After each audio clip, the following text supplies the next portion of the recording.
राधे राधे मित्रों, कान्हा की भक्ति में आपका स्वागत है। इंदिरा एकादशी की व्रत कथा। धर्मराज युधिष्ठिर कहने लगे कि हे भगवान, आश्विन कृष्ण एकादशी का क्या नाम है, इसकी विधि तथा फल क्या है, सो कृपा करके कहिए। भगवान श्री कृष्ण कहने लगे कि इस एकादशी का नाम इंदिरा एकादशी है। यह एकादशी पापों को नष्ट करने वाली तथा पितरों को अधोगति से मुक्ति देने वाली होती है। हे राजन, ध्यानपूर्वक इसकी कथा सुनो। इसके सुनने मात्र से ही वाजपेय यज्ञ का फल मिलता है। प्राचीन काल में सतयुग के समय में महिष्मती नाम की एक नगरी में इंद्रसेन नाम का एक प्रतापी राजा धर्मपूर्वक अपनी प्रजा का पालन करते हुए शासन करता था। वह राजा पुत्र, पौत्र और धन आदि से संपन्न और विष्णु का परम भक्त था। एक दिन जब राजा सुखपूर्वक अपनी सभा में बैठा था तो आकाश मार्ग से महर्षि नारद उतरकर उसकी सभा में आए।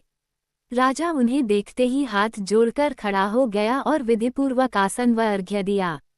सुख से बैठकर मुनि ने राजा से पूछा कि हे राजन, आपके सातों अंग कुशल पूर्वक तो हैं, तुम्हारी बुद्धि धर्म में और तुम्हारा मन विष्णु भक्ति में तो रहता है।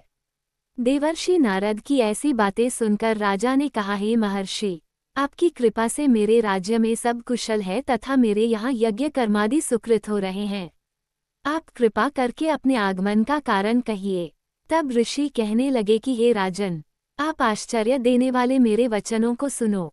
मैं एक समय ब्रह्मलोक से यमलोक को गया। वहाँ श्रद्धापूर्वक यमराज से पूजित होकर मैंने धर्मशील और सत्यवान धर्मराज की प्रशंसा की। उसी यमराज की सभा में महान ज्ञानी और धर्मात्मा तुम्हारे पिता को एकादशी का व्रत भंग होने के कारण देखा। उन्होंने संदेशा दिया, सो मैं तुम्हें कहता हूँ। उन्होंने कहा कि पूर्व जन्म में कोई विघ्न हो जाने के कारण मैं यमराज के निकट रह रहा हूँ।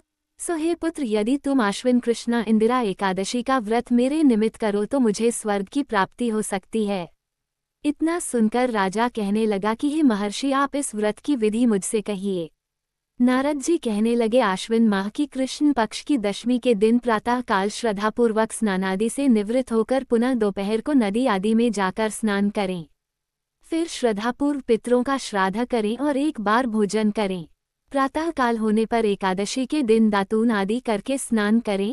फिर व्रत के नियमों को भक्तिपूर्वक ग्रहण करता हुआ प्रतिज्ञा करें कि मैं आज संपूर्ण भोगों को त्याग कर निराहार एकादशी का व्रत करूंगा।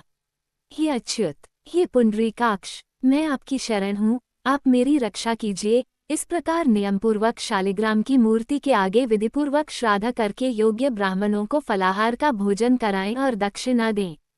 पितरों के श्राद्ध से जो बच जाए उसको सूंघकर गौ को दे तथा धूप, दीप, गंध, पुष्प, नैवेद्य आदि सब सामग्री से ऋषिकेश भगवान का पूजन करें। रात में भगवान के निकट जागरण करें। इसके पश्चात द्वादशी के दिन प्रातः काल होने पर भगवान का पूजन करके ब्राह्मणों को भोजन कराएं।